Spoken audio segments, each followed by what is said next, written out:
Okay, class, welcome to this video lecture on classification of chemical reactions, part 1. Okay, so there are some very common types of reactions that we see over and over again. And so we're going to look in this video at some of these common classifications of reactions. The first type that we're going to consider is called a synthesis reaction. We could also call this combination. This is when you are making a substance. So the simplest way we could represent this, we're going to use some letter designations when we look at these classes of reactions, and hopefully that will help you differentiate among all of them and remember some aspects of them. So in a synthesis reaction, we are mixing two or more reactants. We end up with a single product. The simplest type of synthesis reaction is where we take two elements and we react them together and we end up with a compound between the elements. This would be a binary compound. Now we want to make very certain when we're writing the formulas for the elements that we watch for diatomic elements. You'll recall that there are 7 diatomic elements. We want to make sure that we write them as diatomic elements if we happen to have one of those in the reaction. So let's look at some examples here. Suppose that we take potassium and we react it with bromine.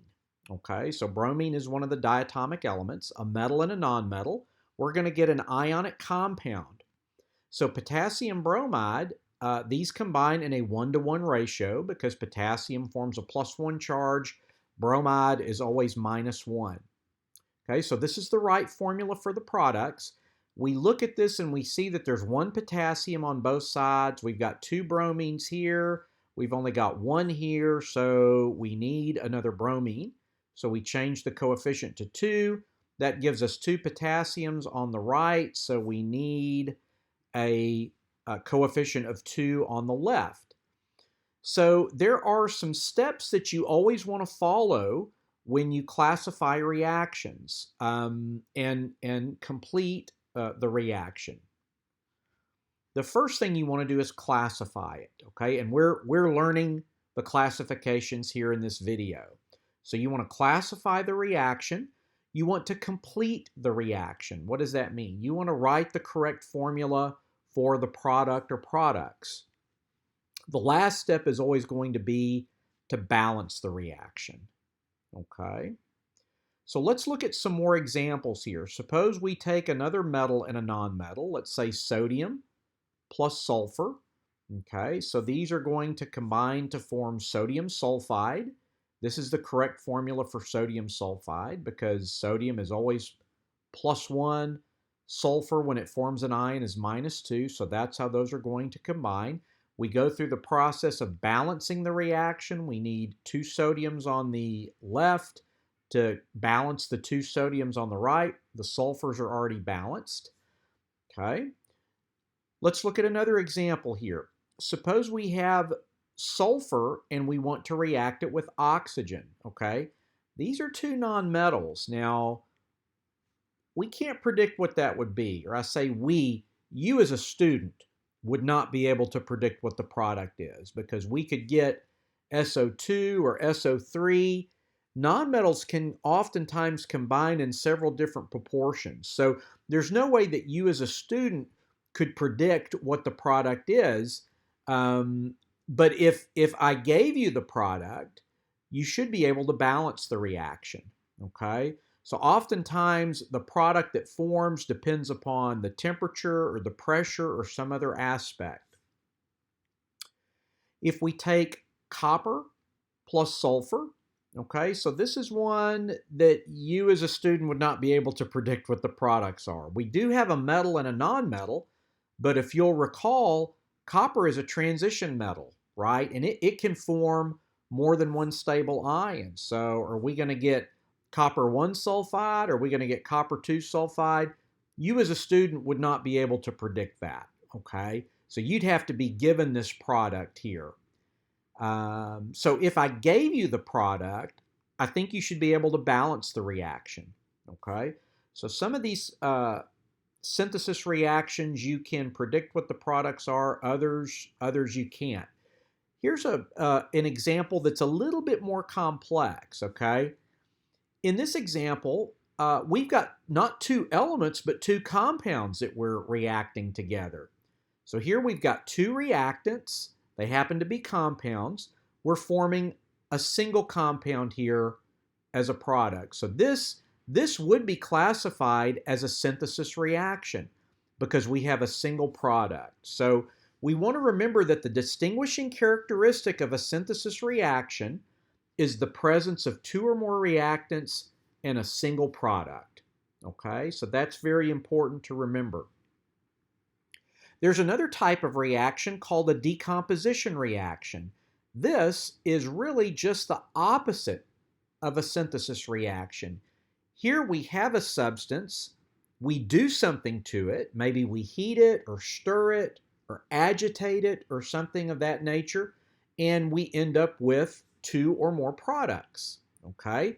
The simplest type of decomposition is where you have a binary compound, a compound that consists of two elements, you do something to it, and you end up with the individual elements. Again, like we had before, we want to watch for the diatomic elements. If either of these is diatomic, we want to make sure that we write it that way. Okay, so let's look at some examples here. If we took some mercury 2 oxide and we heated it, okay, what we're going to end up with are the individual elements. Elemental mercury and O2, oxygen. Okay, so we write the formulas for the products. Now we have to go about balancing the reaction. The mercuries look good. I've got one oxygen here, two over here. So we need a coefficient of 2. That gives me 2 oxygens on both sides, but now I've got 2 mercuries, so I need a coefficient of 2 there. Okay, so this would be a decomposition reaction. Another example, this is something you don't quite often see here. This is a compound called nitrogen triiodide. I put tickle here. If you disturb this even by simply touching a feather to this compound, it's extremely shock sensitive, and it will explode if you touch it with anything, even something as light as a feather. So that's why I put that tickle there. But what's going to happen is it's going to decompose into nitrogen and iodine. Okay, so nitrogen and iodine, those are both diatomic elements, so we would write the formulas for those, and now we would go about trying to balance it. You know, the nitrogens aren't balanced. We need a 2 here to give 2 nitrogens on both sides. 2 times 3 would be 6 iodines, so we need a 3 over here. Okay, so this is another example of a decomposition reaction. Okay, a more complex example is this. Okay, so here, this one's a little bit different. This is not a binary compound, okay? This is a non-binary compound. We take calcium carbonate and we heat it. We end up with calcium oxide and carbon dioxide. So class, this is very complex. We don't have a scenario where we've got a binary compound and we end up with 2 elements. We don't get that. This is a non-binary compound. We end up with 2 other compounds here. But this does fit the general formula for a decomposition reaction because the distinguishing characteristic of a decomposition reaction is the presence of a single reactant in 2 or more products. And this certainly fits the bill for that. Okay? All right. The last type of reaction that we're going to look at in this video is one called a single displacement. Single displacement. Now this one is a little bit different than the prior 2 reactions because there's a possibility that when you try to do a single displacement reaction, you may not actually get a reaction. There's a possibility that nothing will happen. So we'll look at that here. This is the general formula for a single displacement reaction. A plus BC to give AC plus B. Okay, So the most common type of single displacement reaction is where you have a metal, you're reacting it with a compound, you end up with a new compound and a new element. Okay, now typically, not always, but typically, this is an ionic compound. And so if you remember, metals like to form cations. So what happens in this reaction is a metal forms a cation and it displaces or replaces another metal. So what happens is A forms a compound with C, okay, and B is displaced, okay. So we end up with a new compound and a new element, okay. You want to make sure when you are writing the formula for this new compound, you want to write it according to the ion rules, okay? In other words, you want to make sure you get the right formula for the cation and the anion. We're going to see some examples of that. Okay, so this is a good example. Here we've got potassium plus zinc bromide. So here is a metal, and it's going to displace zinc, okay? Kind of follow the format here. So potassium is going to form a compound with bromine, and zinc is going to be kicked out, so to speak. Okay? So the formula between potassium and bromine, potassium bromide, looks like this. Okay? Potassium's +1, bromide is -1, and then we get zinc. So we write the formulas first, and now we want to go back and balance. We've got one potassium. The zincs look good. I've got 2 bromines here, only 1 here, so what, we need a 2? That balances the bromines. Now we've got 2 potassiums, so we need a 2 over here. Okay, so this would be a balanced reaction. Again, look at this, class, and compare it to this. It fits the formula. It fits the general formula. One metal is displacing another metal. Okay, let's look at another example. Here we've got magnesium reacting with aluminum nitrate. Aluminum nitrate. So one metal is going to replace another metal. Okay, so magnesium is going to form a compound with nitrate. Aluminum is going to be displaced. Okay, so look at what we've got here. A lot of times students look at this and they say, well, I've got to have 3 nitrates over here. No, you don't. You've got 2 because magnesium always forms a +2. So remember, magnesium is +2, nitrate is -1. So this is the formula for magnesium nitrate. The aluminum is over here. Okay, so let's look at the elements. I've got 1 magnesium on either side. That looks good. 1 aluminum on either side. That looks good. I've got 3 nitrates. I've got 2 nitrates. How do we fix that? We're going to put a 2 here. 2 times 3, that gives me 6 nitrates on the left. I need 6 nitrates on the right. 3 times 2 would give me 6 NO3s. Of course, then what? That gives me 2 aluminums here and 3 magnesiums. So I have to go back and change the coefficient here to a 3 so that the magnesiums are balanced, and I need a 2 here so that the aluminums are balanced. Okay, so that's a balanced single displacement reaction. Now, as I mentioned, there's a possibility that nothing will happen in this reaction. So how are we able to predict which reactions are likely to take place? Well, the way we do that is by using something called an activity series. An activity series. Okay, so that is a list usually shown in a vertical column here, a column, right, that shows metals, various metals here. Now, one thing you know about metals is metals like to form cations, right? Metals like to give up electrons. Some are better able to do that than others, okay? Some are better able to do that than others. And the way we use this list, first of all, we want to say, I want to tell you, don't memorize this list, okay? You will always have access to an activity series. So don't memorize it. We're going to see how we can use it here in just a minute. Another very important thing here is that we only want to use this for single displacement reactions. It does not work for any other type, okay? Only for single displacement reactions. Now, how do we use this?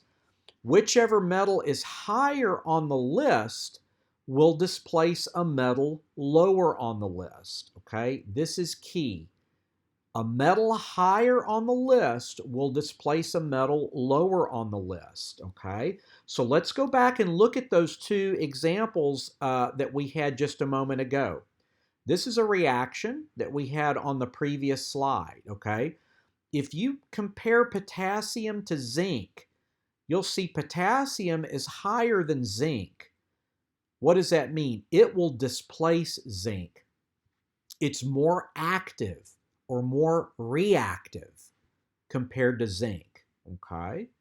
So it will displace zinc. Here's the other example we had on the previous slide. Magnesium displacing aluminum, okay? Magnesium is higher than aluminum. Not much higher, but it doesn't matter. Magnesium is higher than aluminum, so that means it will displace any of these elements lower on the list, okay? It won't displace a metal higher on the list, only metals lower on the list, okay? So if I took some copper and I wanted to try to react it with zinc chloride, what I would do to predict if the reaction would occur is I would find copper and I would compare it to zinc. Copper is lower on the list than zinc. It will not displace zinc. Okay, copper is not as active as zinc is. So if I mix these together, nothing's going to happen. There's not going to be a reaction. Okay? Now, you might have noticed on this list, I said here, whichever metal is higher on the list will displace a metal lower on the list. You might say, what's hydrogen doing there? Hydrogen is not a metal. And that's right, it's not. It's a non-metal. But hydrogen is on the list so that we can predict reactivity of metals with acids, okay? So just like we saw a metal replacing a metal, some metals react with acids and some metals don't. So if we have a metal, magnesium in this case, and we want to predict if it will react with HCl, we compare magnesium to hydrogen. We compare magnesium to hydrogen. Magnesium is higher on the list. That means it will displace hydrogen, okay? It will displace hydrogen. It will form the compound magnesium chloride. That's the formula for magnesium chloride. Magnesium forms a +2, chloride is a -1, okay? Hydrogen will be displaced. Now, hydrogen is one of the diatomic elements, okay? So hydrogen gas forms. So this is where you drop this metal in HCl, it starts bubbling. And what's being released, the bubbles are hydrogen gas being released. Now, this is not balanced. To balance it, we'd have to put a 2 there, okay? So hydrogen here is in the list to predict reactivity of metals with acids, okay? Now look, class, if I took silver and I tried to react silver with hydrochloric acid, silver's down here at the bottom. It's not going to displace hydrogen. Hydrogen's higher on the list. So we try to do this reaction, we're not going to get a reaction, okay? So this is a very, very handy tool for predicting single displacement reactions. Keep these thoughts in mind here, okay? Don't memorize it. I'll give it to you if you need it, and we only want to use this for single displacement reactions, okay? We'll continue our discussion of classification of reactions in part 2 of this video.